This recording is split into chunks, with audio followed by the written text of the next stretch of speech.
आम आदमी पार्टी के सीनियर वाइस प्रेसिडेंट अनुराग ढांडा वीरवार को सापला में सीताराम हलवाई दुकान के मालिक से मिले। वे कुछ दिन पहले दुकान के बाहर फायरिंग कर 1 करोड़ रुपए की फिरौती मांगने के मामले में मिलने पहुंचे थे। उन्होंने कहा, यह बेहद दुर्भाग्यपूर्ण है कि पूरे हरियाणा में एक के बाद एक इस तरह घटना हो रही है। कानून व्यवस्था की ऐसी स्थिति कभी बिहार में होती थी और वैसा ही अराजकता का माहौल हरियाणा में पैदा करने की कोशिश की जा रही है। लगातार गैंग पनप रहे हैं और माहौल बनाने की कोशिश कर रहे हैं कि इस गैंग के लोग किसी भी व्यापारी को पर्ची भेज दे और वो डर की वजह से पैसे दे दे। यदि पुलिस ने 48 घंटे में अपराधियों को नहीं पकड़ा तो आम आदमी पार्टी सड़कों पर उतरेगी। उन्होंने कहा कि यह सब बिना पुलिस की मिलीभगत और बिना पुलिस की नाकामी के ऐसा संभव नहीं है, क्योंकि पिछले दिनों इसी तरह की वारदात गोहाना में हुई और 2 करोड़ रुपए की फिरौती मांगी गई थी, जहां 2 लोग पकड़े गए थे। इसके बावजूद पकड़े जाने पूरा गैंग नेस्तो नाबूद क्यों नहीं हुआ? इसका मतलब पुलिस ने कार्रवाई ठीक से नहीं की। उन्होंने कहा कि यदि कोई शांतिपूर्ण तरीके से कहीं प्रदर्शन करे तो पुलिस उनके ऊपर लाठियां चलाती है, और जो गैंगस्टर अपराधी हरियाणा के व्यापारियों को, आम लोगों को परेशान कर रहे हैं, उनके ऊपर पुलिस की सख्ती कहां चली जाती है। आम आदमी पार्टी इसको लेकर चिंतित है कि हरियाणा में कानून व्यवस्था की हालत लगातार बद से बदतर होती जा रही है। दिन प्रतिदिन हत्या, 2 से 3 दुष्कर्म हो रहे हैं और अब नए तरीके का कल्चर गैंगबाजी जैसे फिर से शुरू हो रहा है, जो लगभग खत्म हो चुका था। उन्होंने कहा कि आम आदमी पार्टी सीताराम हलवाई के परिवार के साथ खड़ी है। हम किसी भी तरीके की मदद के लिए तैयार हैं। प्रशासन ने इनसे 2 दिन का समय मांगा है। यदि 2 दिन में कार्रवाई नहीं कर पाए तो आम आदमी पार्टी का एक एक कार्यकर्ता पूरी मजबूती से इनके साथ खड़े हैं। किसी भी हालत में इनकी आवाज नहीं दबने देंगे। ये जो हरियाणा में खौफ का माहौल बनाना चाहते हैं, हमें अपना सीना आगे करना पड़ेगा तो कर लेंगे।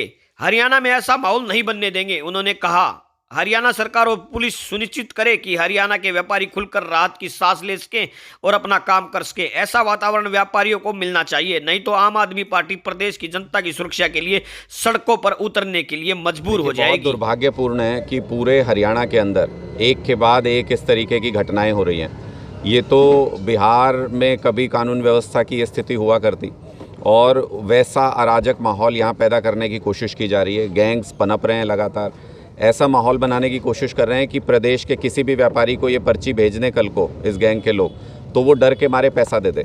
और बिना पुलिस की मिलीभगत के, बिना पुलिस की नाकामी के ऐसा संभव नहीं है, क्योंकि गोहाना में इस तरीके की सेम वारदात हुई, वहाँ पे फिरौती की मांग की गई, यहाँ इस तरीके की वारदात हुई, यहाँ भी पर्ची फेंक के गए। ये एक माहौल क्रिएट करने की कोशिश हो रही है। जब गोहाना के अंदर कह रहे हैं 2 लोग पकड़े गए थे, तो फिर उसके बाद पूरा गैंग नेस्तो नाबूद क्यों नहीं हुआ? इसका मतलब पुलिस ने इन्वेस्टिगेशन ठीक से नहीं किया। इसका मतलब पुलिस ने अपना काम ठीक से नहीं किया। पुलिस हमारे ऊपर तो जो शांतिपूर्ण तरीके से कहीं प्रदर्शन करने चला जाए, किसी गरीब आदमी की कोई बात कहने चला जाए, उसके ऊपर तो लाठियां चलाती है। कल ताबड़तोड़ लाठियां हमारे ऊपर करनाल में बरसाई हैं। ये जो गैंगस्टर हैं, ये जो अपराधी हैं, ये जो परेशान कर रहे हैं हरियाणा के गरीब लोगों को, हरियाणा के व्यापारी को, हरियाणा के आम लोगों को, उनके ऊपर पुलिस की सख्ती कहाँ चली जाती है? उनके ऊपर सख्ती क्यों नहीं हो रही है? हम इसको लेके बहुत चिंतित हैं कि हरियाणा में कानून व्यवस्था की हालत लगातार बद से बदतर होती जा रही है। रोज़ाना लगभग 1 मर्डर होता है, रोज़ाना लगभग 2 से 3 रेप हो रहे हैं, और ये नए तरीके का कल्चर जो लगभग समाप्त हो गया था, ये गैंगबाजी और इस तरीके की घटनाएं, वो अब दोबारा से उसको वैसा ही एनवायरनमेंट बनाने की कोशिश हो रही है। हम तो आज सीताराम जी के यहाँ पे ये कहने के लिए आए थे कि पूरे तरीके से हम परिवार के साथ हैं। जिस भी तरीके की मदद, अगर प्रशासन ने 2 दिन का समय मांगा है इन लोगों से कि 2 दिन के अंदर वो कार्रवाई करके पकड़ेंगे, अगर 2 दिन में वो कार्रवाई करने में सक्षम नहीं है, नहीं कर पाते हैं, आम आदमी पार्टी का एक एक कार्यकर्ता मजबूती से हम इनके साथ खड़े हैं। किसी भी हालत में इनकी आवाज़ दबने नहीं देंगे। और ये जो खौफ का माहौल बनाना चाहते हैं, हमें अपना सीना आगे करना पड़ा तो हम कर देंगे, लेकिन खौफ का माहौल हरियाणा के अंदर नहीं बनने देंगे।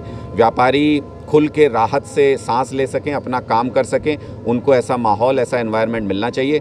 हरियाणा सरकार सुनिश्चित करे, हरियाणा पुलिस सुनिश्चित करे, वरना सड़कों पर भी उतरना पड़ेगा तो हम गुरेज नहीं करें।